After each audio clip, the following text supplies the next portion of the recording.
Bonjour tout le monde, me revoilà pour une nouvelle histoire. Avant de commencer cette histoire, je vais vous montrer quelque chose. J'ai besoin de ça. Et les enfants qui ont été dans une classe où je suis passé il n'y a pas très longtemps, ça va peut-être vous dire quelque chose si je fais ça. Et encore ça. Alors voyons voir, est-ce que ça vous rappelle quelque chose? Bonjour. Et oui, c'est le lapin. Et aujourd'hui, dans l'histoire, il va y avoir des lapins. Mais ils sont où les enfants? Là, ils sont chez eux, ils regardent par la caméra. Ah, salut les enfants! Alors, l'histoire d'aujourd'hui, c'est une histoire qui se passe en Slovaquie. Et comme je vous dis, il y a des lapins. Moi, j'aime bien les lapins. Alors, c'est l'histoire d'un jeune homme qui s'appelle Janicek. Janicek, voilà, t'es bien comme ça. Janicek avait deux frères. Et ils avaient perdu leur papa. Et il y avait un héritage, tout ce que possédait le papa devait être partagé entre les trois frères. Mais les deux grands étaient tellement cupides, ils avaient tellement envie d'avoir plein de choses qu'ils ont presque tout pris. Ils ont laissé à Janicek juste une petite charrette. Donc, voyant ça, Janicek s'est dit, je vais aller voir ailleurs ce que je peux trouver. Il prend sa petite charrette et le voilà qui s'en va, qui quitte la maison. Chemin faisant, il rencontre un vieux monsieur sur le bord du chemin. C'est pas un lapin, non, c'est un monsieur. Attends.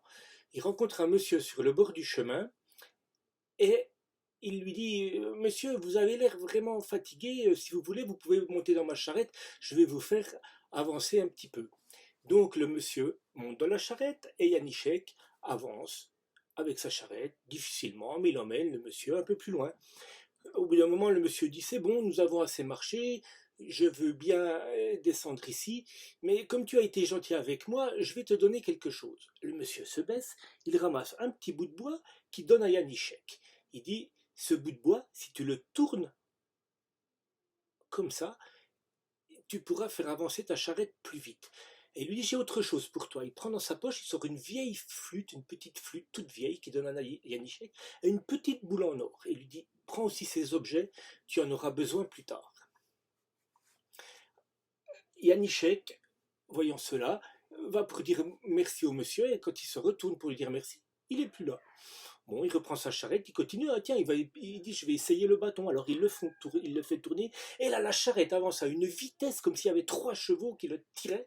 Ça va tellement vite qu'il arrive le soir, beaucoup plus loin, à côté d'une auberge. Comme il a faim, il descend, il va voir l'aubergiste, il n'a pas beaucoup d'argent dans sa poche, donc il lui demande juste un bol de soupe. L'aubergiste se sert le bol de soupe et sort dehors.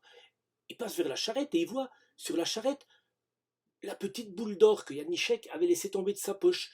Ah, il se dit, tiens, l'aubergiste, il est un peu voleur, alors il se dit, je vais attraper cette boule d'or en douce. Il va pour l'attraper. Oh, il est collé, il peut plus bouger sa main, il est collé, attaché à la charrette. Il dit, au secours, venez m'aider. Alors voilà qu'arrive sa femme, il lui dit, viens m'aider, viens m'aider. Alors la femme de l'aubergiste vient, lui donne la main pour le tirer, et voilà qu'elle est collée aussi au bras de son mari, elle ne peut plus se détacher. Il dit, au secours, venez nous aider. Il voit une servante qui passe par là, qui avait une grosse bassine pour aller donner à manger aux oies. Il dit, viens nous aider, viens nous aider. Elle vient, elle prend la main de la dame, elle tire, et voilà que les trois sont attachés. Ils ne peuvent plus se détacher. Ils disent, au secours, au secours. À ce moment-là, un animal vient à passer par là. Un lapin. Non, pas un lapin encore. Une oie vient à passer par là. Et l'oie, comme elle voit que la servante a une bassine avec des graines dedans, elle va manger quelques graines et hop, son bec est collé dans la bassine de graines. Tout le monde dit au secours, au secours. Voilà que les quatre sont collés et les gens qui passent par là commencent à les regarder et ça les fait rigoler, ça les fait rigoler. Et Anichek, entendant rire, il sort et il voit tout le monde attaché à sa charrette. Lui aussi, ça le fait rire. Il trouve vraiment ça drôle. Et il a même idée, il prend sa petite baguette et il la fait tourner, tourner. Et voilà la charrette qui se met en marche et tout le monde attaché derrière. L'aubergiste, sa femme, la servante et l'oie qui sont obligés de suivre la charrette. Donc il va les promener un petit peu dans le village et tout le monde trouve ça bien drôle. Et il passe devant le château. Et dans ce château, il y avait un lapin. Non, pas un lapin, il y a une princesse. Allez, ça vient le lapin. Il y a une princesse à la fenêtre du château. La princesse est vraiment triste, toujours à sa fenêtre. C'est une princesse qui est toujours triste. Elle est en train de regarder dehors, elle a vraiment pas le moral, elle est triste. Et son papa, le roi, a dit que si quelqu'un pouvait la faire rire un jour, eh ben, il pouvait l'épouser. Mais personne n'y est jamais arrivé. Et voilà que passe la charrette de Yanichek avec l'aubergiste, sa femme, la servante, Éloi, toujours collé derrière, et qui avance, et en sautillant derrière la charrette, et tout le monde qui rigole. Et voyant ça, la princesse, elle est intriguée, elle regarde, elle fait... Et la voilà qui éclate d'un rire comme elle n'a jamais eu. Elle rigole, elle rigole tellement, tellement que le roi, voyant ça, se dit, c'est merveilleux, faites venir celui qui a fait rire ma fille. Alors Yanichek libère tout le monde de sa charrette et va dans le château du roi. Et le roi, voyant arriver Yanichek, dit ah, j'ai promis que celui qui ferait rire ma fille pourrait l'épouser, mais je ne m'attendais pas que ce soit un pauvre comme ça. Bon, alors il dit à Yanichek, je vais te proposer une autre épreuve. Tu pourras épouser ma fille si tu arrives à tenir l'autre épreuve. Alors Yanichek se dit ça vaut le coup, je vais essayer. Et qu'est-ce que c'est? Le roi dit j'ai un troupeau de 100 lapins. Allez voilà les lapins, il est content. Voilà un troupeau de 100 lapins. Tu vas devoir les emmener dans un champ et les garder pendant 3 jours. 3 jours après, tu dois me ramener mes lapins et il ne faut pas qu'il en manque un seul. Je les compterai, il doit y avoir les 100 lapins. Yanichek dit ça va pas être facile, mais je vais essayer. Donc il emmène les lapins jusqu'au champ. Et arrivé au champ, les lapins, bien sûr, commencent à courir dans tous les sens. Ils courent dans tous les sens. Il y en a un qui monte sur la colline, il y en a un qui va se cacher de leur côté. Ils partent dans tous les sens. Et au bout d'un moment, Yanichek se dit comment je vais faire pour rassembler tous ces lapins. Et il pense à la petite flûte. Il se dit tiens, si j'essayais. Alors il sort sa petite flûte, il la met à la bouche et il joue un petit air. Et là, tous les lapins courent vers lui, se mettent assis vers lui et le regardent jouer son air de flûte. Ils aiment bien ça. Et ils écoutent la flûte. Et du coup, Yanichek peut garder tous les lapins. Mais voilà que le lendemain, quelqu'un passe par là. Une jeune fille, une jolie jeune fille, avec une robe de paysanne. Elle vient vers Yanichek et elle dit écoute, je voudrais bien t'acheter un lapin. Mais Yanichek, qui est malin, a vu que c'était la princesse qui était déguisée. C'est le roi qui l'envoie pour que Yanichek perde des lapins.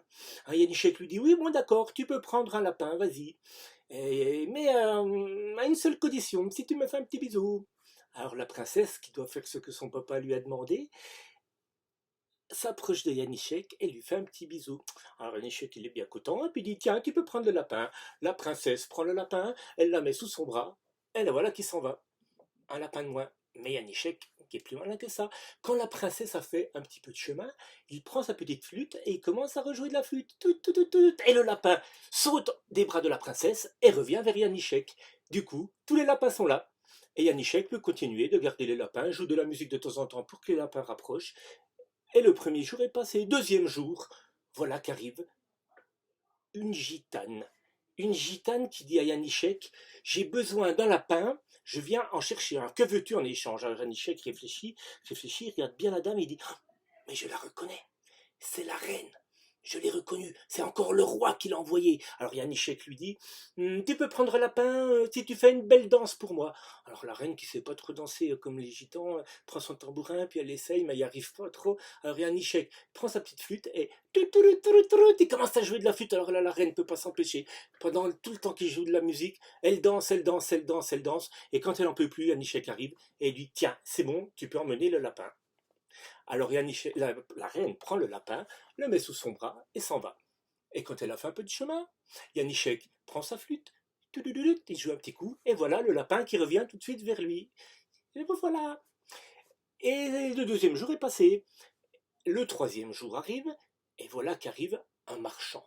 C'est le roi déguisé en marchand. Parce que le roi était énervé que ni sa fille, ni sa femme n'aient pu ramener un lapin. Donc il a dit, je vais y aller tout seul, je vais me déguiser en marchand. Et il arrive vers Yanichek et dit, jeune berger, toi qui t'occupes des lapins, est-ce que tu veux me donner un lapin en échange d'un outil que je vends, n'importe lequel, tu peux prendre ce que tu veux. Yanichek dit, je n'ai pas vraiment besoin d'outils, mais je vois que tu as un âne pour tirer ta charrette, tu peux prendre un outil si tu fais un bisou à ton âne. Le roi, voyant ça, se dit, mais je vais quand même pas embrasser mon âne. Mais il se dit après, si je veux pouvoir emmener un lapin, je n'ai pas le choix. Alors voilà que le roi s'approche de son âne et tout doucement, en faisant la grimace, lui fait un bisou sur la bouche. Ah, ça sent vraiment pas bon, mais bon, il l'a fait, il a le droit de prendre un lapin et de rentrer chez lui. Bien sûr, encore une fois, quand il a fait un petit peu de chemin, Yanichek reprend sa flûte, joue un petit peu de flûte, et le lapin accourt vers lui, il est revenu. Et voilà, tous les lapins sont là. Le troisième jour est passé, Yanichek avec sa petite flûte ramène tous les lapins au château. Et quand il arrive au château, il dit au roi, voici tous les lapins. Le roi dit, ah, c'est pas possible. Alors il se met à compter les lapins, et 1, et 2, et 3, et 4, et 5, et 6, et 7, et 8, et 9, jusqu'à 100. Et à 100, il dit à Yanichek, j'avais promis que celui qui ferait rire ma fille pourrait l'épouser. Je t'ai demandé en plus de garder 3 jours tous les lapins. Tu as réussi. Tu peux donc te marier avec ma fille. Et là, Yanichek s'approche de la princesse. Et la princesse, c'est vrai quand même qu'elle est assez sensible au charme de Yanichek. Elle a un petit sourire. Elle se dit quand même, il m'a bien fait rire. Elle accepte de se marier avec Yanichek.